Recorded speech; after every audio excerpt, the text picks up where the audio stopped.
If you've ever messed around with a camera or editing software of any kind, you've likely come across this weird looking graph. Sometimes it has multiple colors in it. And you might be thinking, what is that thing? Well, it's a histogram. And today we're going to talk all things histogram. We're going to tell you what it is and how to use it to make your photos even better.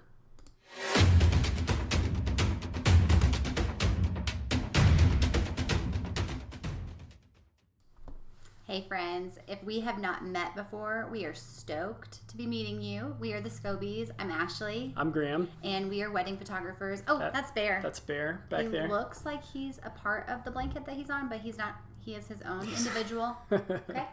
They're not one and the same. He's very fluffy. We are wedding photographers and elopement photographers based in Colorado. We have been doing this photography thing, teaching photography for 12 years, almost. Yeah.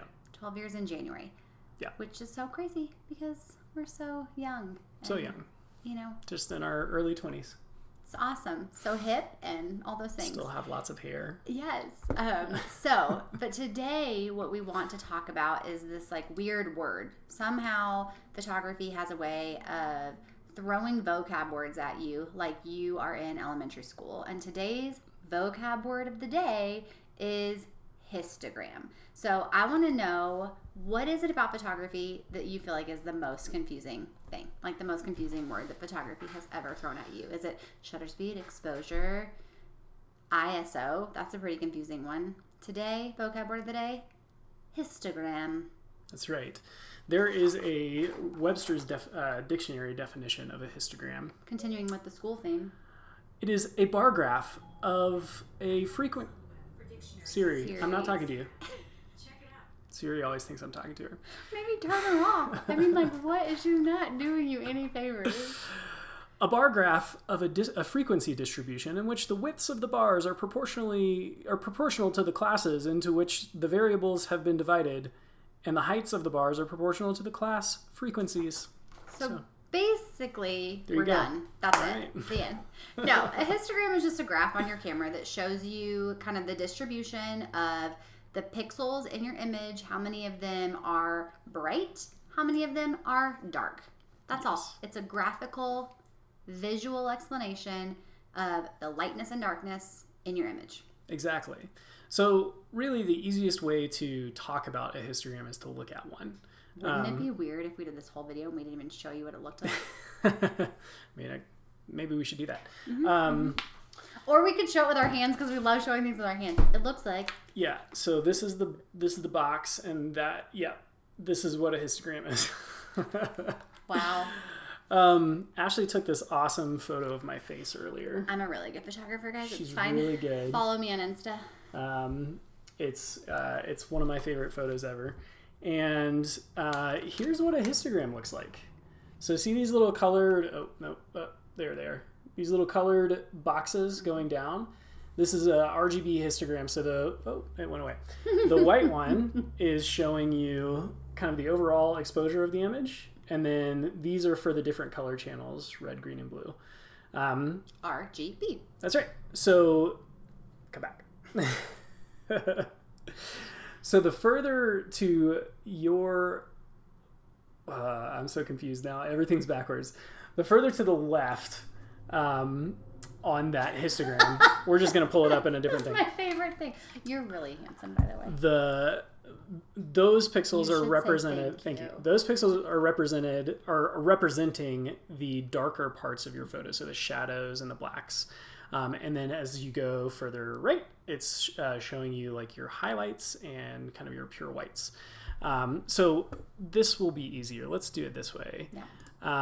Let's take a look at Lightroom. So here's an image of a pretty bride and some pretty flowers. Aren't those flowers awesome? Bomb flowers. Yeah, those like are legit. This was from a wedding last weekend. So here's the histogram up here. And the cool thing about Lightroom is it will tell you, if you hover over the histogram, it'll tell you what these different ranges represent. So Over here on the left, we have our blacks, and you can see there's kind of a spike here. And you can see in the image where it's highlighted blue, it's showing you here are where your blacks are, your true blacks. Exactly. So if I hover over that little arrow next to the blacks, it's going to show me, okay, these are true, pure black, which some people would say they're blocked up. That means there's currently, the way we have this image edited and exposed, there's no detail in those shadow areas, which might be okay. Sometimes you want some pure blacks in your image. In fact, I almost always want some pure blacks in my image because it kind of makes the image pop a little bit more, makes it more contrasty. And which then people would say that our images are contrasty and maybe even a little moody. A little moody, yes, exactly. So then moving up from the blacks, we have shadows. So those are the darker areas of our image that aren't pure black, but they're kind of dark. So some of these tones down here in these reds would be shadows, right? They're super dark, but not quite black. You can still see some of the detail in them. And then moving on, the way Lightroom defines this area, this middle area, is exposure, right? This is kind of where things want to be if you leave it to your camera, right? We've talked about this before, that your camera is always just seeking average. So this is kind of the average area of exposure within your image, kind of that golden mean where you're not going to lose detail in shadows, and it's not going to be blown out to highlights. It's just going to be nice and well exposed. And this is kind of where we want our skin tones usually in an image to fall, is somewhere in that range. And then we have our highlights, which are super bright. In this image, if you look at some of the skin tones, these are probably getting up towards highlights. The whites and the flowers, these petals over here, are definitely highlights. The pink kind of going to white petals there. Also, her arms are rocking. Yeah, she's pretty awesome. Some of our favorite clients ever. It was so awesome to do their wedding this past weekend.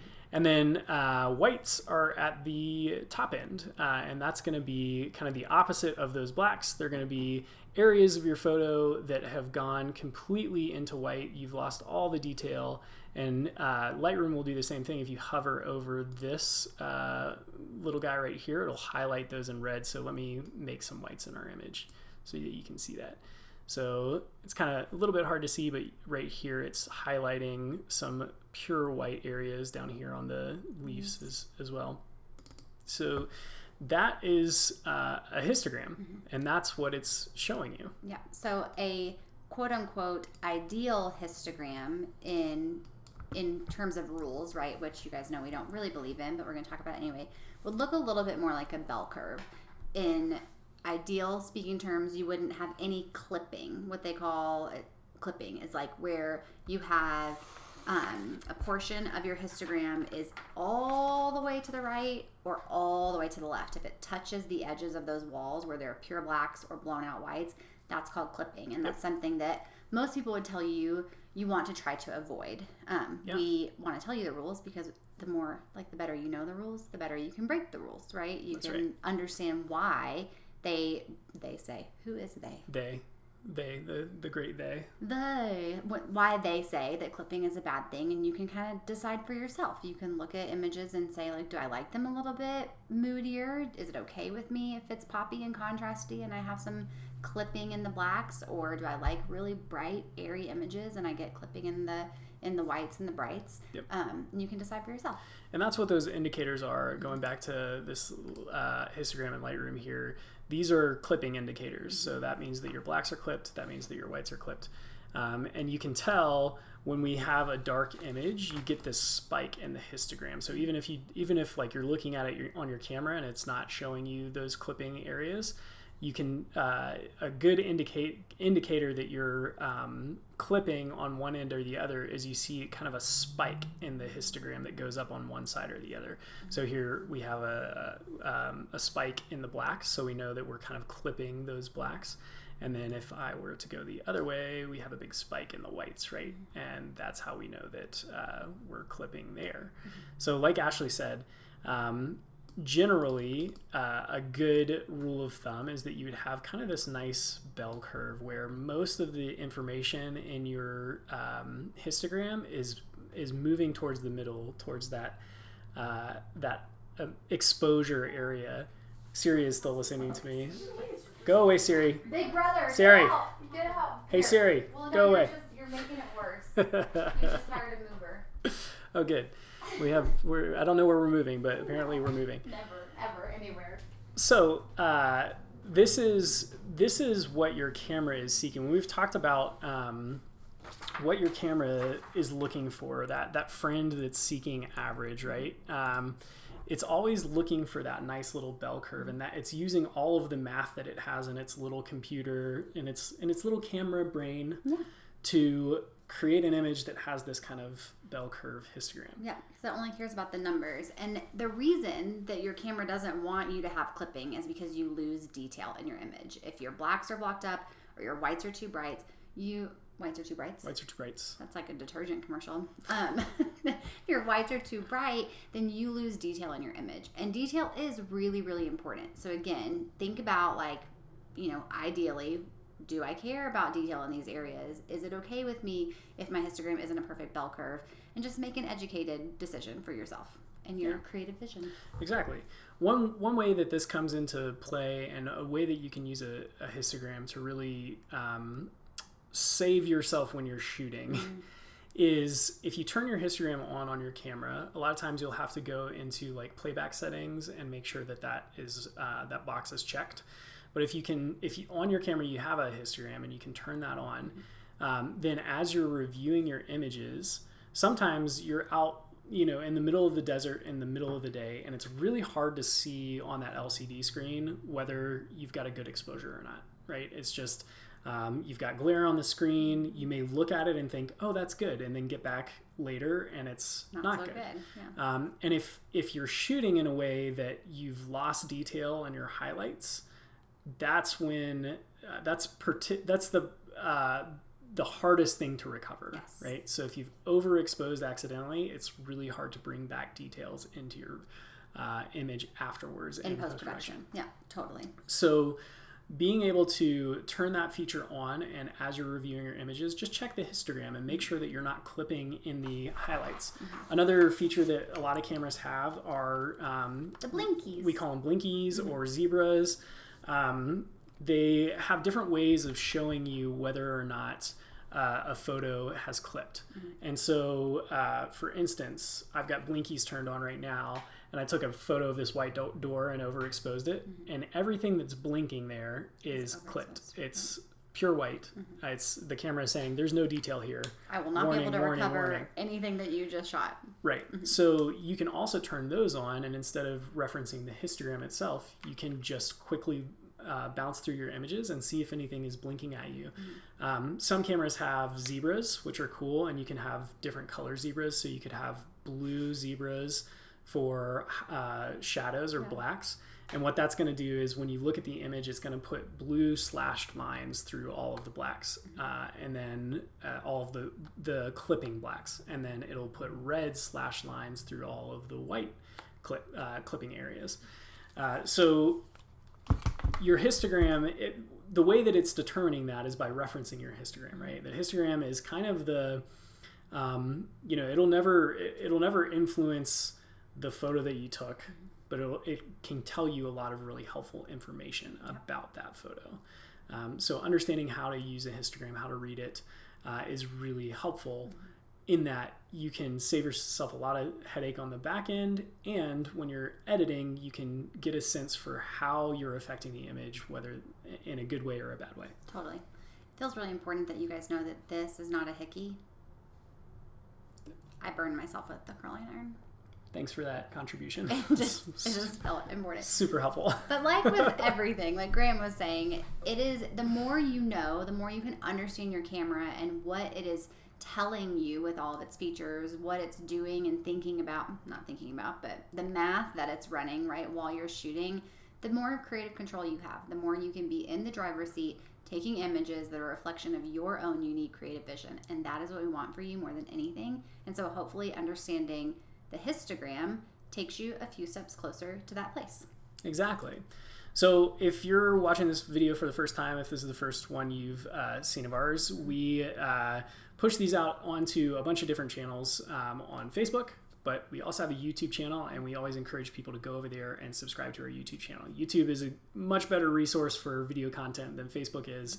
And if you hit the little subscribe button, hit the little bell next to it, it'll notify you every time we go live and every time we post a new video. So we post videos over on YouTube that don't make it to Facebook, and they're much more findable. So if there's a particular topic that you're curious about, maybe we've already made a video about it. So go check out our YouTube channel, browse through those videos. And if we haven't made a video about that particular topic, drop it in the comments of this video, and we will take a look at it and make a video specifically about that topic to answer any question that you have specifically related to that topic. Also, if you're trying to figure out how to use your camera and you're watching this video because learning your histogram will be helpful towards that, we've put together a really helpful resource for you. It's a free cheat sheet that'll teach you how to shoot in manual. And a big part of shooting in manual is reading your histogram and knowing what that's telling you. So this will get you started on that. You can go to manualbootcamp.com, enter your email address, and we'll email that directly to you. We also have a few courses that walk you through how to shoot in manual all the way through to shooting like a pro, depending on what course you sign up for. Yeah. So definitely take a look at those. And anything else we need to add to that? Not a thing. Thanks for letting us take up a few minutes of your time on a Friday, and we hope you guys have an amazing weekend. Like Graham was saying, if there's anything you want to learn about, please let us know. We're here for you. We want you to be better about documenting your life in a meaningful way and capturing moments that you can hold on to. It's really important to us. We'll see you guys soon. All right. See you guys next Friday. Bye. Bye.